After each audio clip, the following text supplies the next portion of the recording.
Hello my dear student, कैसे हैं आप लोग। यूनिट 1 का लेक्चर नंबर 6 है, जहां आप राजस्व के प्रमुख उद्देश्यों के बारे में पढ़ने वाले हैं।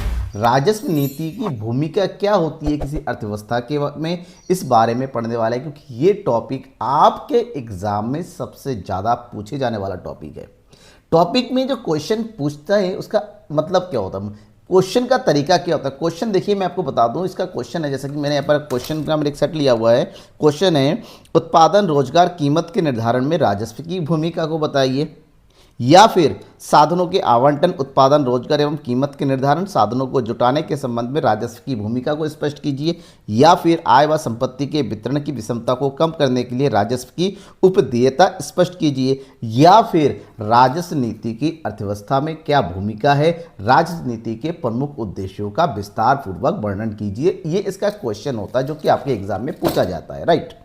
तो इस क्वेश्चन का आंसर कैसे लिखना है, देखिए उद्देश्य क्या होता है ना, क्योंकि आप जो नीतियां बना रहे हैं, बेसिकली जो सरकार के द्वारा जो नीति बनाई जाती है, चाहे वो राजस्व नीति हो, कोई भी नीति हो, उसका एक ही मकसद होता है, देश का विकास करना, अर्थव्यवस्था का विकास करना। तो यहाँ पर अगर राजस्व नीति की बात करते हैं तो इसके पीछे कई सारे प्रमुख बिंदुओं को स्पष्ट करना जरूरी है, ताकि हम उद्देश्य और भूमिका को अच्छे से समझ सकें। चलिए हम ये समझते हैं। इसके बारे में श्रीमती उर्सुला हिक्स ने अच्छे से स्पष्ट किया। उन्होंने कहा कि इस कथन में कोई अतिशयोक्ति नहीं है। किसी राष्ट्र का चिर कल्याण जितना उसकी कारीगरों की प्रवीणता या श्रमशीलता और उसके सैनिकों पर निर्भर करता है, उतना ही उसके सार्वजनिक वित्त संबंधी प्रश्नों के सफल समाधान पर भी निर्भर करता है। देखिए, कोई भी राज्य हो, किसी भी राज्य का जो मजबूती का स्तंभ होता है वो होता है उस देश के जो है मानव संसाधन, यानी कि कारीगर, श्रमिक, और उसकी रक्षा करने के लिए होते सैनिक। जितने ये महत्वपूर्ण है, उतना ही महत्वपूर्ण ये भी है कि उस देश का सार्वजनिक वित्त प्रणाली किस प्रकार का है, सार्वजनिक वित्त से संबंधित नीतियां कैसी बनी हुई हैं, मतलब आय और व्यय संबंधित योजनाएं किस प्रकार से बनाई जा रही है, ये राष्ट्र का भविष्य तय करता है। साथ ही साथ हमें इस बात को समझना होगा कि एक्चुअली में ये जो लोक वित्त या राजस्व नीति की हम बात करते हैं, पब्लिक फाइनेंस पॉलिसी, ये होता क्या है, इसका अर्थ क्या है। अगर इसके अर्थ के बारे में हम जानें तो राजस्व नीति से अभिप्राय ऐसी नीति से है जिसके द्वारा सरकार किसी विशेष देश जैसे कीमतों में स्थायित्व लाना, आर्थिक विकास, पूर्ण रोजगार के लक्ष्य को प्राप्त करना, कर संरचना, लोक व्यय और लोक ऋण का निर्धारण करती है। मतलब एक विशेष उद्देश्यों की पूर्ति के लिए इस प्रकार से नीतियां बनाना जिससे अर्थव्यवस्था में स्थायी की स्थिरता बनी रहे। स्थिरता मतलब होता है ना ही जो है मंदी आए, ना ही महंगाई है, आर्थिक विकास तेजी से आगे बढ़े, रोजगार की प्राप्ति हो सके, कर की जो संरचना स्ट्रक्चर वो ऐसा बन सके कि ज़्यादा से ज़्यादा कर का संकलन हो सके, लोक व्यय अच्छे से हो सके, ऋणों की व्यवस्था हो सके। इन सब चीज़ों से रिलेटेड जो नीतियां सरकार के द्वारा बनाई जाती है उसे ही हम जो है लोक वित्त या राजस्व वित्त नीति के नाम से जानते हैं। इसके बारे में उर्सुला हिक्स ने फिर से एक्सप्लेन किया कि राजस्व नीति का संबंध उस पद्धति से है जिसमें लोक वित्त के विभिन्न अंग अपने प्राथमिक कर्तव्यों को पूरा करते हुए, जैसे कर का कर्तव्य क्या है, कर का मतलब होता है लोगों से धन चुराना, यानी कि लोगों को धन को सरकार के पास लेके आना। सामूहिक रूप से आर्थिक नीति के उद्देश्यों को बढ़ाने के प्रयोग में लाए जाते हैं। मतलब धन से संबंधित सरकार के आय और व्यय से संबंधित नीति को राजकोषीय नीति, इंग्लिश में बोलते हैं पब्लिक फाइनेंस नीति, या फिर दूसरा इसको बोलते हैं फिस्कल पॉलिसी बोला जाता है, जहां पर सरकार इस प्रकार की नीति बनाती हैं कि देश में कर किस प्रकार से इकट्ठा किया जाए, उसके पीछे नियम कानून क्या हो सके और उसको किस प्रकार के देश के विकास के लिए व्यय कर सके, उसे बोलते हैं। अब संक्षेप में अगर समझने जाए, इसको डिटेल से संक्षेप में समझ ले, डिटेल क्या होता है एक लाइन में समझिए। राजस्व नीति का आशय सरकार के व्यय, करों तथा ऋण संबंधी क्रियाओं से है तथा इसका संबंध सरकारी कर और व्यय रीति के निर्धारण से। व्यय रीति का मतलब किस प्रकार से कर और व्यय का निर्धारण किया सके और किस प्रकार से इसको संकलित किया जा सके, इस संपूर्ण प्रणाली को लोक वित्त नीति या राजस्व नीति के नाम से हम जानते हैं। अब बात करेंगे उद्देश्य। आखिर इन नीतियों को बनाने के पीछे का प्रमुख उद्देश्य क्या है। उद्देश्य यानी कि एम, ठीक है। प्रोफेसर मसग्रेव, जो कि राजस्व से संबंधित एक बहुत ही चिर परिचित नाम है मसग्रेव का, इनके बहुत सारे सिद्धांत प्रचलित रहे, बहुत फेमस रहे हैं। तो उन्होंने कहा राजस्व नीति का उद्देश्य उच्च रोजगार कीमत, स्थायित्व का उचित स्तर, विदेशी खातों में संतुलन और आर्थिक विकास की दर को प्राप्त करना और बनाए रखना होता है। ये प्रमुख उद्देश्य है एक देश में। अगर इसके उद्देश्यों की बात करते हैं राजस्व नीति के, इसको 4 प्रमुख कैटेगरी में बांटा गया है। आर्थिक विकास के लिए संसाधन जुटाना, क्योंकि उत्पादन के लिए संसाधन चाहिए, विकास के लिए संसाधन चाहिए। संसाधन का मतलब यहाँ पर सीधा सा मतलब होता है, साधन का मतलब होता है धन से, और धन को जुटाना है, अलग अलग स्रोत से कलेक्ट करना है। वो कौन कौन से स्रोत हो सकते हैं? साधनों का आवंटन करना, देश में उत्पादन के विभिन्न क्षेत्र है, देश में अलग अलग राज्य है, देश में अमीर गरीब है, सबके बीच में साधनों का एक सीमंत और समान जो है आवंटन हो सके, ये उद्देश्य है। उत्पादन, रोजगार व कीमतों को प्रभावित करना, आय और संपत्ति के वितरण की असमानताओं को दूर करना, ये राजस्व नीति के प्रमुख उद्देश्यों में गिना जाता है। अब इन चारों को हम डिटेल में पढ़ेंगे। सबसे पहले आर्थिक विकास, क्योंकि मैंने शुरू में कह दिया था कि किसी भी राष्ट्र में सरकार की जो क्रियाएं होती हैं उसका सबसे प्रथम और एकमात्र उद्देश्य होता है आर्थिक विकास करना, देश का विकास करना।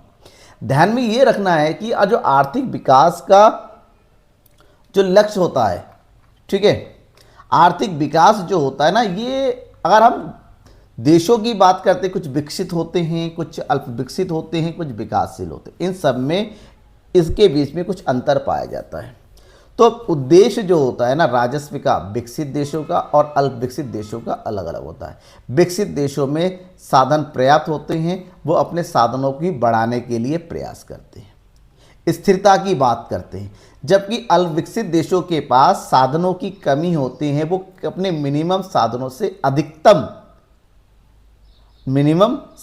से अधिकतम विकास किस प्रकार से कर सके, इस बात के ऊपर ध्यान देते हैं। मतलब विकसित देशों की प्रमुख समस्या होता है आर्थिक स्थायित्व बनाए रखना, स्थिरता, स्टेबिलिटी, जबकि अल्प विकसित देशों का प्रमुख उद्देश्य होता है आर्थिक विकास करना, कि किस प्रकार से विकास की गति को तेजी से बढ़ाया जा सके। ऐसे में अल्प विकसित देशों में जो साधन होते हैं वो दुर्लभता की कम होते हैं, पूंजी निर्माण एवं विनियोग के अभाव की समस्या पाई जाती है, और यहाँ पर पूंजी निर्माण और पूंजी की गति को बढ़ाने के लिए बहुत सारे प्रयास करने पड़ते हैं, सरकार को कई कार्य करने पड़ते हैं, जैसे बचत और निवेश को प्रोत्साहन देना। तो अल्प विकसित देशों में जो राजस्व की भूमिका बदल जाती है और विकसित देशों में राजस्व की भूमिका बदल जाती है। और हम जो है बेसिकली अल्प विकसित देशों की बात करते हैं, क्योंकि भारत भी अल्प विकसित देशों की कैटेगरी में आता है। हमें भारत देश की अर्थव्यवस्था के मद्देनज़र रखते हुए राजस्व नीति को पढ़ना है।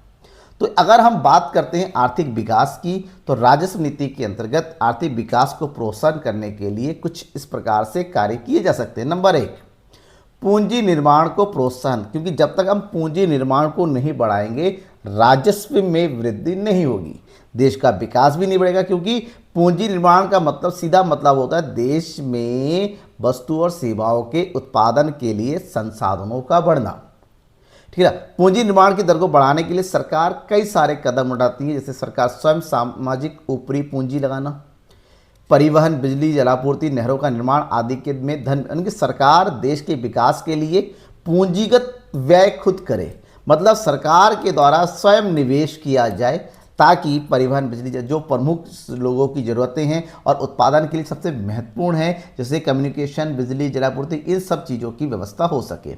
इसके अलावा बैंकिंग और वित्तीय संस्थानों द्वारा उधार दिलाने व्यवस्था के सरकार के द्वारा ऐसी योजनाएं बनाई जानी चाहिए ताकि देश में पूंजी की गति बढ़ सके। और पूंजी की गति बढ़ाने के लिए बैंकिंग और विभिन्न वित्तीय संस्थानों का इस प्रकार से बनाना या उनको इस प्रकार से व्यवस्थित करना ताकि उधार ऋण आसानी से जो है उत्पादकों को प्राप्त हो सके।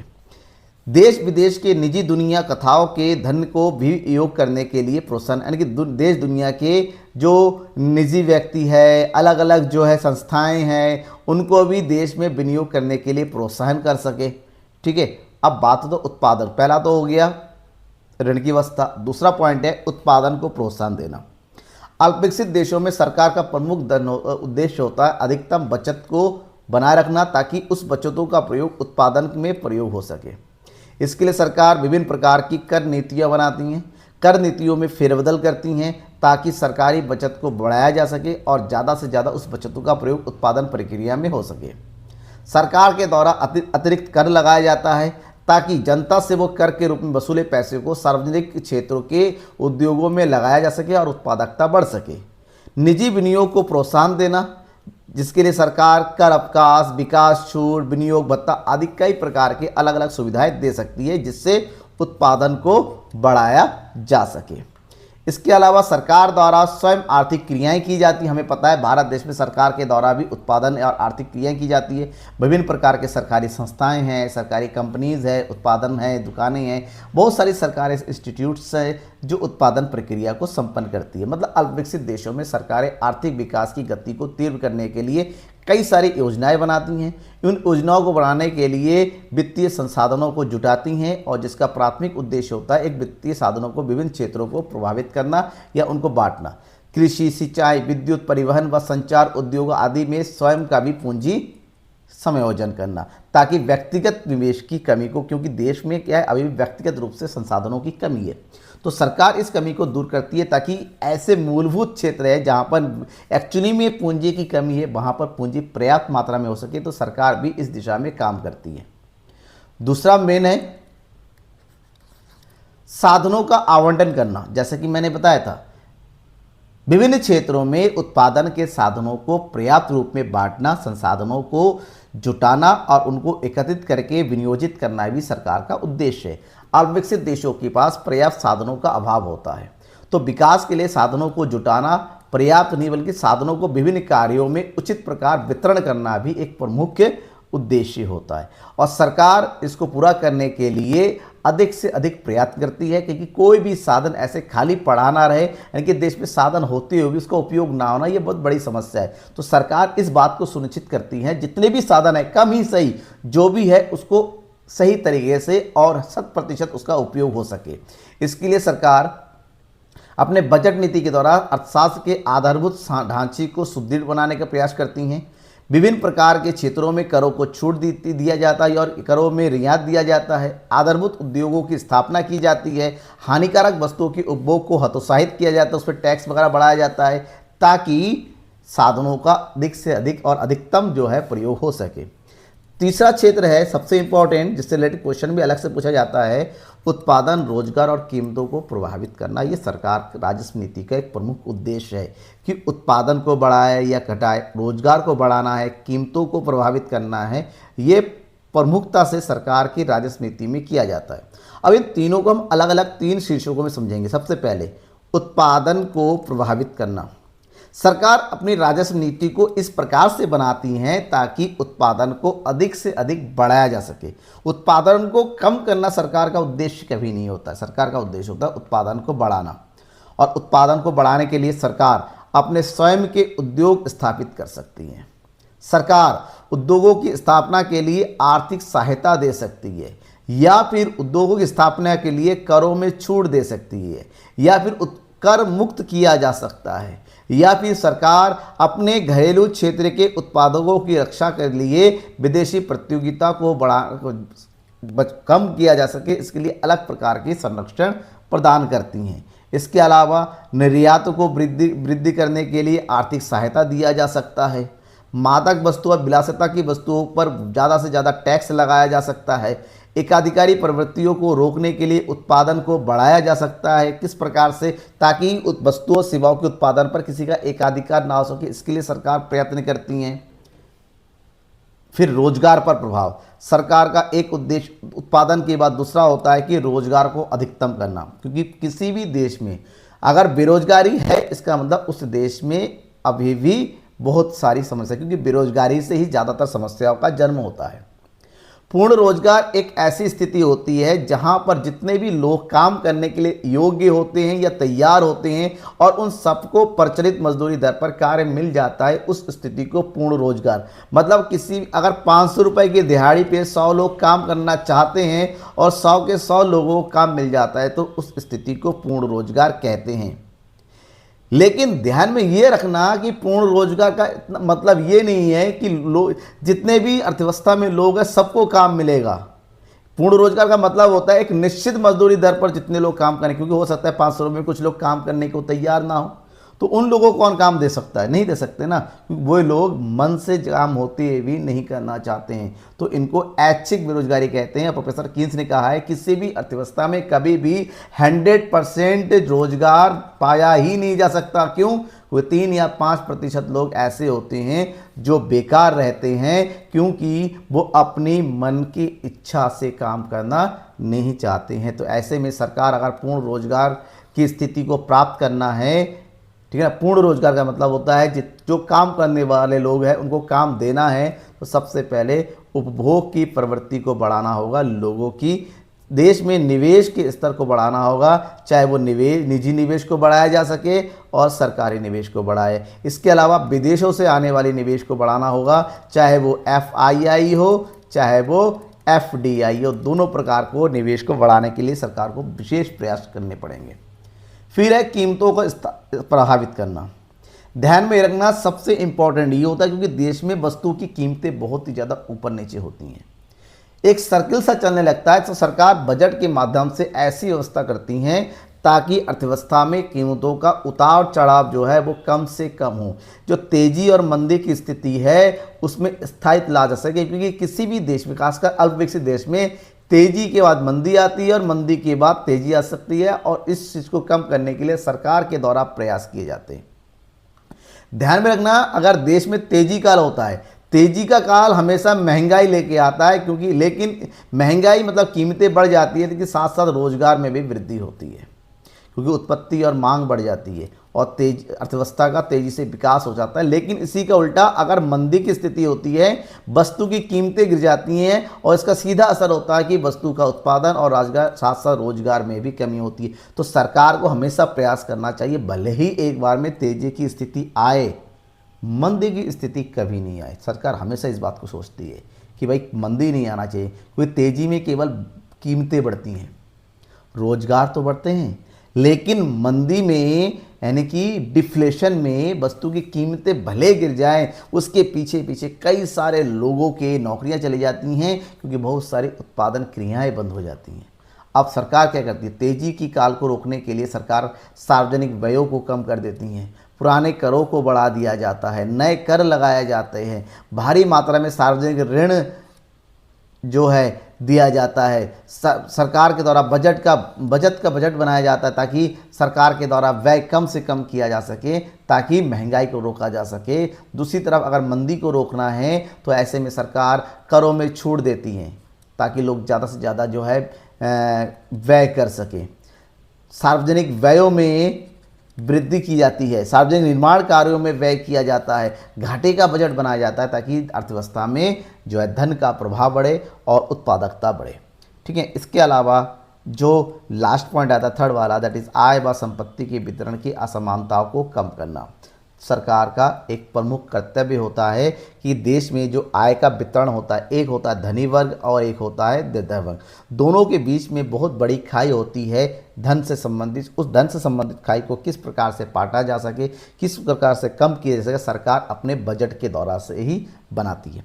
अब इसके लिए क्या होता है ना, क्योंकि धनी वर्ग के पास आय ज़्यादा होती है, उसका रहन सहन ऊंचा होता है, और निर्धन वर्ग की आय कम होती है, उनको भरपेट कभी कभी भोजन भी नसीब नहीं होता है। तो सरकार अपने बजट के माध्यम से अधिक आय वाले लोगों के ऊपर अधिक कर लगाती हैं, जबकि गरीब लोग जो होते हैं, गरीब समुदाय जो होते हैं, गरीब क्षेत्र होता है, उन पर कर या तो कम से कम किया जाता है या फिर शून्य कर दिया जाता है, ताकि उनकी उत्पादकता और उपभोग के स्तर को बढ़ाया जा सके। ठीक है ना, और ये सरकार अपने बजट के माध्यम से ही करती है। इसके अलावा साधनों का उचित वितरण भी सरकार का एक प्रमुख कर्तव्य होता है, प्रमुख उद्देश्य होता है कि देश में उत्पादकता को सुनिश्चित करने के लिए साधनों का उचित वितरण हो सके।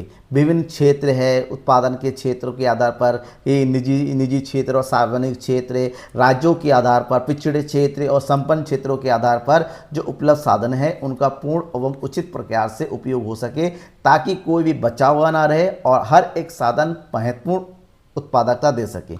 इसके लिए क्या किया जा सकता है? आधारभूत ढांचे में विकास किया जा सकता है, सड़कें अच्छी बनाना, कम्युनिकेशन बढ़ाना, इंटरनेट की सुविधा देना, बाजार विकसित करना, कच्चे माल की आपूर्ति बढ़ाना, ठीक है ना। इसके अलावा अल्पविकसित देशों में औद्योगिक विकास को प्रोत्साहन देना। जितने ज़्यादा औद्योगिक क्षेत्र का विकास होगा उतनी ही ज़्यादा जो है साधनों का उपयोग होगा और रोजगार में वृद्धि होगी। सार्वजनिक क्षेत्रों में आधारभूत उद्योगों की स्थापना करना, धनी वर्ग से प्राप्त आय को सार्वजनिक कल्याण कार्यों पर व्यय करना और विलासिता या मादक वस्तुओं पर ज़्यादा से ज़्यादा टैक्स लगाना, क्योंकि विलासिता ऐसी वस्तु का प्रयोग धनी वर्ग करेंगे तो उन पर ज़्यादा से ज़्यादा टैक्स लगाने की कोई दिक्कत नहीं है। समझ में आ गया। तो ये था राजस्व नीति के प्रमुख उद्देश्य सरकार के द्वारा। तो अगर क्लास आपको अच्छी लगी हो, आपके नोट्स अच्छे लगे हो, तो लाइक तो बनता है और शेयर करना बिल्कुल मत भूलिएगा। अगर आप सब्सक्राइब नहीं किया तो भाई सब्सक्राइब कर दो, क्योंकि लगातार आपको राजस्व से संबंधित हर एक इंपॉर्टेंट टॉपिक का वीडियो मिलेगा। तब तक के लिए थैंक यू एंड बाय।